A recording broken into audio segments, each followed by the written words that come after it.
Hello students, my name is Monish Khan और आप देख रहे हैं इजी क्लासेस। तो स्टूडेंट, जैसा कि आप जानते हैं कि हमारा chapter number 4 linear equation in two variables complete हो चुका है। तो आज हम बात करेंगे चैप्टर नंबर 5 की, जिसमें कि चैप्टर नंबर 5 का जो नाम है वो है यूक्लिड्स ज्योमेट्री। आप देख सकते हैं ये हिंदी में लिखा हुआ है यूक्लिड ज्यामिति। ठीक है, तो ये भी इंग्लिश और हिंदी मीडियम दोनों के लिए है ये वीडियो। ठीक है स्टूडेंट्स, तो हमारे चैप्टर का नाम है यूक्लिड ज्योमेट्री यानी कि यूक्लिड ज्यामिति। ठीक है, तो आज हम इसका इंट्रोडक्शन करेंगे और हो सके पॉसिबल तो हम क्वेश्चंस भी करेंगे। ठीक है स्टूडेंट्स, तो सबसे पहले बात करते हैं कि यूक्लिड ज्योमेट्री क्या है। देखिए, ज्यामिति के अंदर यानी कि ज्योमेट्री में आप जानते हैं क्या होता है, डायग्राम्स वगैरह ये सब यूज होते हैं। और ये यूक्लिड क्या है, ये यूक्लिड एक मैथमेटिशियन का नाम था जिन्होंने इस चैप्टर का जो डिटेल है इसको डिस्कवर किया है। ठीक है, तो अब हम बात करते हैं कि इस यूक्लिड्स में क्या क्या आते हैं। देखिए, यूक्लिड्स में जो बहुत इंपॉर्टेंट चीज़ है वो तो है एग्जाम और पोस्टुलेट। ठीक है, इसको हिंदी में बोलते हैं सूक्तियां और पोस्टुलेट को बोलते हैं अभिधारणा।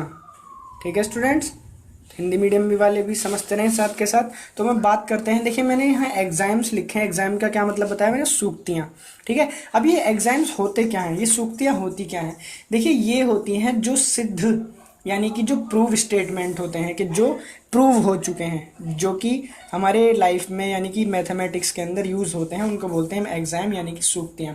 जैसे कि मैंने एग्जाम लिखे हुए हैं, और इंग्लिश मीडियम वालों के लिए इंग्लिश में और हिंदी मीडियम वालों के लिए हिंदी में। तो हम पहले एग्जाम की बात करते हैं।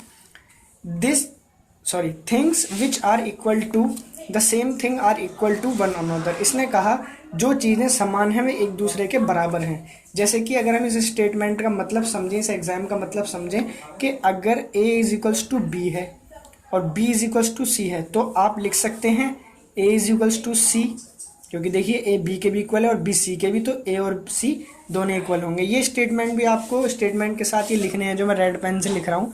ठीक है स्टूडेंट्स, सेकंड की बात करते हैं। If equals are added to equals the wholes are equal.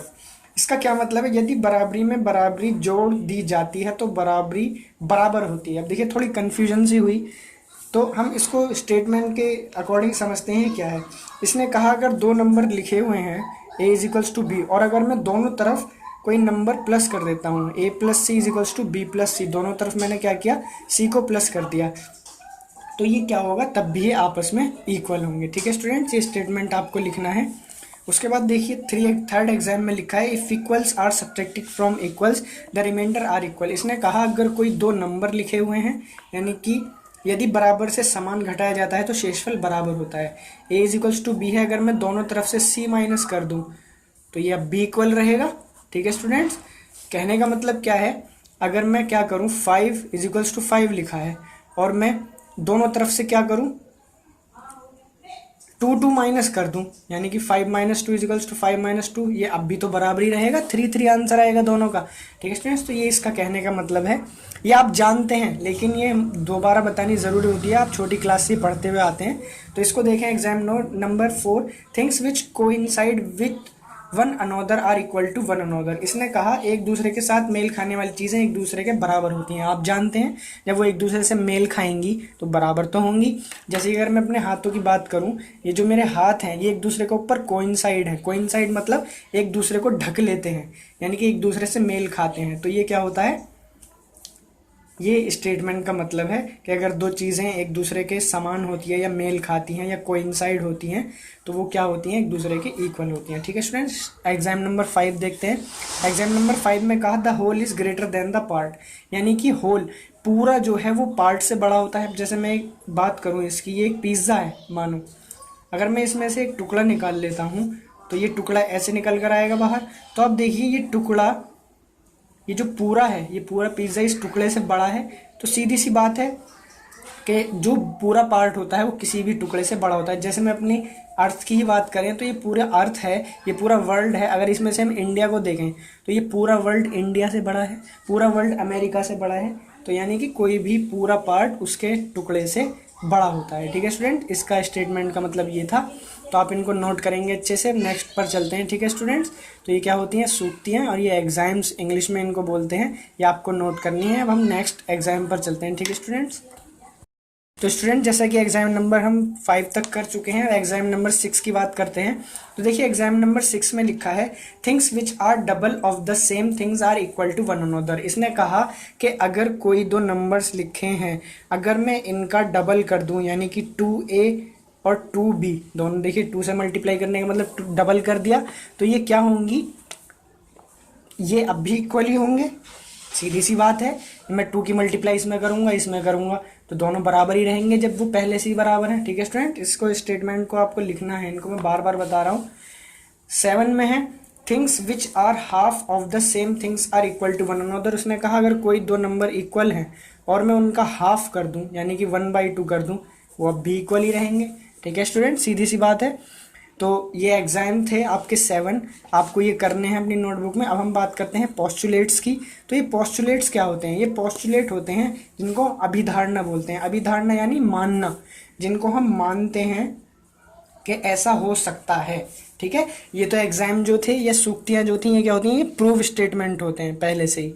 ठीक है, वो सही है लेकिन इनको हम मानते हैं। तो हम पहले पोस्टुलेट की बात करते हैं। A straight line may be draw from any point to any other point. इसने कहा कोई एक स्ट्रेट लाइन है, वो एक पॉइंट से दूसरे पॉइंट तक खींची जा सकती है। सीधी बात है, ये एक स्ट्रेट लाइन है। ठीक है, ये स्ट्रेट लाइन है तो ये एक पॉइंट से दूसरे पॉइंट तक खींची जा सकती है, सीधी सी बात है। पोस्टुलेट नंबर 2, इसको आपको कुछ ऐसा नहीं करना है, सिर्फ आपको समझना है और अपनी नोटबुक में करना है। ये आपको समझना अच्छे से है क्योंकि आपको ये यूज होंगे आपके इस चैप्टर में, बहुत ज़्यादा इंपॉर्टेंट है। Second postulate, A terminated line can be produce indefinitely. इसने कहा एक टर्मिनेटेड लाइन है। एक टर्मिनेटेड लाइन का मतलब क्या होता है कि एक लाइन रुकी हुई है, एक लाइन है जो कि रुक गई है। ठीक है, यहाँ पर ये पॉइंट है तो ये रुक गई है। क्या ये इधर उधर बढ़ाई जा सकती है, यानी कि समान लाइन अनिश्चित काल के लिए उत्पादन किया जा सकता है, यानी इनको बढ़ाया जा सकता है, बिल्कुल बढ़ाया जा सकता है। ठीक है स्टूडेंट, इसका ये मतलब था कि एक लाइन है जो रुकी हुई है, टर्मिनेटेड मतलब रुकी हुई है, उसको हम प्रोड्यूस कर सकते हैं, बढ़ा सकते हैं, बिल्कुल बढ़ा सकते हैं क्योंकि इसकी तरफ एरो लगे हैं। ठीक है, postulate 3, a circle can be draw with any centre and any radius. इसने कहा कोई भी सर्कल किसी भी सेंटर या किसी भी रेडियस से खींचा जा सकता है। हाँ बिल्कुल, मैं चाहूँ तो यहाँ पर सेंटर ले सकता हूँ, सर्कल खींच दूँ 3 सेंटीमीटर रेडियस लेकर, यानी कि क्या कहा, एक वृत्त किसी भी केंद्र और किसी भी त्रिज्या के साथ खींचा जा सकता है। कितनी भी त्रिज्या ले सकता हूँ मैं, 4, 5, 6, 7, 1 किलोमीटर ले सकता हूँ, उसके एरिया में सर्कल खींच सकता हूँ। तो इसका मतलब ये था कि कोई भी सर्कल किसी भी सेंटर या रेडियस से खींचा जा सकता है, किसी भी केंद्र या त्रिज्या से खींचा जा सकता है। ठीक है स्टूडेंट, उसके बाद पोस्टुलेट नंबर 4, इसमें कहा all rights angles equal to one another. सभी समकोण एक दूसरे के बराबर होते हैं। समकोण यानी कि राइट एंगल किनको बोलते हैं, जो 90 डिग्री का होता है। और जैसे कि माना ये एक रेक्टेंगल है यानी कि आयत है, तो इसमें क्या होते हैं, चारों 90 डिग्री के एंगल होते हैं, यानी कि 90 डिग्री के, उनको क्या बोलते हैं, समकोण, चारों बराबर होते हैं। तो जब सारे समकोण एक दूसरे के बराबर ही होंगे। ठीक है स्टूडेंट्स, अब आई होप समझ में आया होगा, इसको अच्छे से नोट करें, मैं दिखा देता हूँ दोबारा ऊपर से। तो अब हम नेक्स्ट पोस्टुलेट पर चलते हैं। ठीक है स्टूडेंट्स, तो स्टूडेंट्स इस पोस्टुलेट को देखें, पोस्टुलेट नंबर 5, ये काफ़ी इंपॉर्टेंट है और आपकी एक्सरसाइज में इससे रिलेटेड एक क्वेश्चन भी है, तो आप इसको अच्छे से समझिएगा। ठीक है स्टूडेंट्स, तो देखते हैं। If a straight line following on 2 straight lines make the interior angle on the same side of it taken together less than 2 right angles, then the 2 straight lines if produce indefinitely meet on that side on which the sum of angles is less than 2 right angles, angle 1 plus angle 2 less than 180। इसने कहा यदि दो सभी रेखाओं पर, यदि दो सीधी रेखाओं पर गिरने वाली एक सब सीधी रेखा, ये देखिए 2 सीधी रेखाएं हैं, मैंने यहाँ डायग्राम बनाया हुआ है, इस पर एक सीधी रेखा गिरती है यानी कि एक सीधी लाइन हम खींचते हैं, तो उसी तरफ से 2 समकोणों को एक साथ लिया जाता है, यानी कि हमने यहाँ 2 एंगल ले लिए। उसने कहा फिर 2 सीधी रेखाएं निश्चित काल तक निर्मित होती हैं, उस तरफ से मिलती हैं जिस पर कोणों का योग 2 समकोणों से कम है। तो आप ये देखिए कि यहाँ पर 2 लाइन है ए बी और सी डी, और इसके ऊपर एक हम लाइन, अगर हम इनको कट कर देते हैं तो यहाँ 2 एंगल बनते हैं, और ये दोनों एंगल, एंगल 1 प्लस एंगल, दोनों को अगर हम सम करें तो ये 180 से कम होता है। ठीक है स्टूडेंट्स, आई होप कि आपको समझ में आया होगा।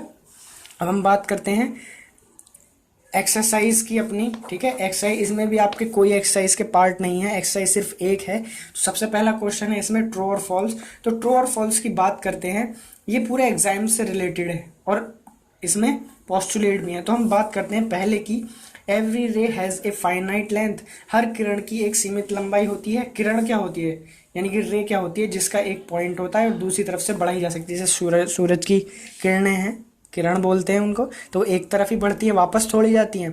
तो इसलिए कहा एवरी रे हैज़ ए फाइनाइट लेंथ, क्या रे बस उसकी फाइनाइट लेंथ होती है, यानी कि सीमित लंबाई होती है? नहीं, जहां पर तीर बना हुआ होता है इसको हम आगे बढ़ा सकते हैं, तो इसमें क्या आएगा, फॉल्स आएगा। ठीक है स्टूडेंट्स, तो उसके बाद देखिए उसने सेकंड में कहा two line intersect at a point, two line intersect at a point, दो रेखाएं एक बिंदु पर प्रतिच्छेद करती हैं। दो रेखाएं हैं, एक रेखा ये, एक रेखा ये, एक ही बिंदु पर तो प्रतिच्छेद करेंगी, ऐसा थोड़ी है ये दो पर ऐसे ऐसे घूम जाएंगी। नहीं, रेखा का मतलब ही क्या है, वो सीधी है, तो वो एक ही पॉइंट पर करेंगी। तो इसलिए इसका सेकंड का क्या होगा, सेकंड का होगा ट्रू। ठीक है स्टूडेंट्स, उसके बाद देखिए इसमें लिखा है a terminated line can be produce indefinitely on both the side, एक समाप्त रेखा को दोनों तरफ अनिश्चित काल तक उत्पादित किया जा सकता है। देखिए स्टूडेंट, जैसे कि मैंने आपको, आप पीछे करके देख सकते हैं, मैंने आपको पोस्टुलेट नंबर जो सेकंड कराया था उसमें लिखा था एक terminated line can be produce indefinitely, तो वो बढ़ाई जा सकती है, तो इसलिए इसका आंसर क्या होगा स्टूडेंट्स, ट्रू होगा। ठीक है, देखिए आपको उन्हीं से हेल्प मिल रही है। इस segment has one and point only, खंड में केवल एक समापन बिंदु होता है। खंड क्या होता है, देखिए मैं यहाँ को बना रहा हूँ, खंड होता है जहां पर कोई भी लाइन ऐसे पॉइंटों से समाप्त होती है, लाइन सेगमेंट बोलते हैं इंग्लिश में और हिंदी में बोलते हैं खंड। तो ये क्या होता है, इसका सिर्फ ओनली वन एंड पॉइंट होता है। क्या एक ही एंड पॉइंट है इसका, नहीं, दो हैं, एक यहाँ पर एक यहाँ पर, तो इसलिए क्या होगा, ये फॉल्स होगा। ठीक है स्टूडेंट, फिफ्थ पर चलते हैं।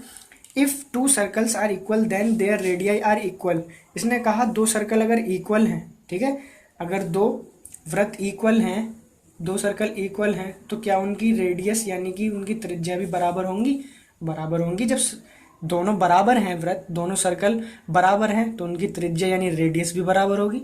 ठीक है, तो इसलिए इसका क्या होगा आंसर, ट्रू। ठीक है, उसके बाद देखते हैं the ray A B is same as the ray B A, क्या ए बी रे बी ए के बराबर होगी। देखिए ए बी रे अगर मैं ऐसे बनाऊं ए बी और बी ए बनाऊं बी ए, तो देखिए ये तो बी की तरफ से बढ़ रही है, ये ए की तरफ से बढ़ रही है, तो ये बराबर कैसे हो जाएंगी, ये सेम कैसे हो जाएंगी, तो इसलिए इसमें क्या आएगा, फॉल्स। ठीक है स्टूडेंट्स, आई होप कि आपको समझ में आया होगा। मैं आपको दोबारा से दिखा देता हूँ। ठीक है, यहाँ से देखिए, तो स्टूडेंट्स अब जैसा कि हम फर्स्ट क्वेश्चन कर चुके हैं, अब हम बात करते हैं क्वेश्चन नंबर सेकंड की। तो आप क्वेश्चन नंबर सेकंड को पढ़ें, इसमें लिखा है if a point C lies between two points A and B such that A C is equals to B C then prove that A C is equals to 1/2 A B, explain by drawing the figure. ठीक है, इसने कहा यदि एक बिंदु सी दो बिंदु ए और बी के बीच स्थित है तो ए सी बराबर बी सी, तब सिद्ध करो ए सी बराबर 1/2 ए बी, आकृति बताकर समझाइए। तो मैं आपको बता दूं कि उसमें लिखा है कि एक दो पॉइंट हैं ए और बी। ठीक है, उसने कहा if a point C lies between, यानी कि सी जो है दोनों के बीच में है। ठीक है, ये लिखा और उसने लिखा show that such that A C is equals to B C, यानी कि ए सी बराबर है बी सी के। ठीक है, ये दोनों बराबर हैं, ए सी जो है ये बी सी के बराबर है, तो उसने कहा ए सी बराबर 1/2 ए बी, यानी A C is equals to 1/2 A B हमें प्रूव करना है। तो आप ये देखिए सबसे पहले कि इसके सॉल्यूशन में यानी कि हल में हमें क्या करना है। यहाँ पर लिखा है, मैं यहाँ पर लिख सकता हूँ कि A B is equals to, यानी कि ए बी जो है ये ए सी प्लस बी सी, ए सी और प्लस बी सी इन दोनों को मिलकर ही तो ये ए बी बना, ए सी और बी सी को मिलकर क्या बना, ए बी। तो अब आप यहाँ से ये देखिए कि मैं A B is equals to A C plus यहाँ बी सी की जगह ए सी लिख सकता हूँ। क्यों लिख सकता हूँ, क्योंकि हमें दिया हुआ है कि ए सी बराबर बी सी, यानी A C is equals to B C, तो मैं इस बी सी की जगह ए सी लिख सकता हूँ क्योंकि बराबर दिया हुआ है। तो यहाँ से देखिए A B is equals to A C 2ac। ठीक है स्टूडेंट्स, तो उसके बाद देखिए 2 आ जाएगा नीचे, तो 1/2 A B is equals to A C, और हमें यही प्रूव करना था, तो हम सीधा करके लिख देंगे A C is equals to 1/2 A B, ये हमें प्रूव करना था। तो ये प्रूव हो चुका, यानी कि इति सिद्धम हो चुका। ठीक है, तो इसमें बस इतना ही करना है। उसके बाद थर्ड क्वेश्चन पर चलते हैं। आई होप समझ में आ रहा होगा आपको। कोई भी प्रॉब्लम हो आप कांटेक्ट कर सकते हैं। तो थर्ड क्वेश्चन में कहा उसने in the adjoining figure name, निम्न आकृति में नाम, यानी कि ये जो आकृति बनाई हुई है इसके अकॉर्डिंग हमें इनके नाम लिखने हैं। 4 पॉइंट्स, पहला 4 बिंदु के नाम, तो कोई भी 4 पॉइंट्स लिख देंगे, जैसे A, B, C, D, ABCD, PQR लिख सकते थे, EFGH लिख सकते थे, कुछ भी लिख सकते थे, ठीक है। सेकंड पॉइंट देखिए 4 लाइन सेगमेंट्स, 4 खंड लिखने हैं। लाइन सेगमेंट क्या होती हैं, जो एक पॉइंट से दूसरे पॉइंट तक जाती हैं और खत्म हो जाती हैं, ठीक है। तो हम कौन कौन से लिख सकते हैं, FH, देखिए FH, ठीक है। फिर उसके बाद लिख सकते हैं EG, FH, EG, और उसके बाद AB, देखिए AB लिख सकते हैं हम, कहाँ है AB, यहाँ से यहाँ तक, और क्या लिख सकते हैं CD, ठीक है। आई होप कि आपको समझ में आ रहा होगा। कोई भी प्रॉब्लम हो आप पूछ सकते हैं। 4 रेज, 4 किरणें। किरणें क्या होती हैं, जो एक पॉइंट से दूसरे पॉइंट तो नहीं जाती, मतलब एक तरफ तो पॉइंट होता है, दूसरी तरफ बढ़ती जाती है, ठीक है स्टूडेंट्स। तो 4 किरणें लिखनी है, तो हमें कौन कौन सी लिखनी होंगी, EP, देखिए EP को गौर से देखिए, EP, देखिए यहाँ पर पॉइंट है और ये यहाँ पर चलती जा रही है, ठीक है। उसके बाद देखिए GR, GB, HD, ठीक है। GR देखिए GR, GB, HD, HS, FQ, FC, कुछ भी लिख सकते हैं। तो मैंने 4 लिख दी, ठीक है। 4 कॉलिनियर पॉइंट। ये कॉलिनियर पॉइंट क्या होते हैं, इनको ध्यान से समझे। कॉलिनियर पॉइंट का मतलब है 4 समरेख बिंदु, यानी कि कॉलिनियर पॉइंट वो होते हैं जिनसे कोई भी, जैसे देखिए AEGB, यानी कि जो एक ही लाइन पर होते हैं। अगर मैंने ये लाइन बनाई, इसके ऊपर जितने भी पॉइंट हैं वो सब कॉलिनियर होंगे, ठीक है। ऐसा नहीं कि यहाँ पर भी जो पॉइंट है, यानी एक लाइन पर जो पॉइंट होते हैं उनको कॉलिनियर बोलते हैं। तो मैं लिख सकता हूँ AEGB, ये 4 पॉइंट AEGB। मैं ये भी लिख सकता था CFHD, PEFQ, RGHS, कुछ भी लिख सकते थे। तो उसने 4 पूछे थे तो हमने 4 लिख दिए। आई होप कि आपको समझ में आएगा स्टूडेंट्स। इसको देखें अच्छे से, मैं दोबारा दिखा देता हूँ, ठीक है। क्वेश्चन अच्छे से उतारें और साफ साफ राइटिंग में करें। कोई प्रॉब्लम हो तो पूछ सकते हैं। तो अब नेक्स्ट वीडियो में मिलेंगे स्टूडेंट्स, तब तक के लिए खुदा हाफिज़।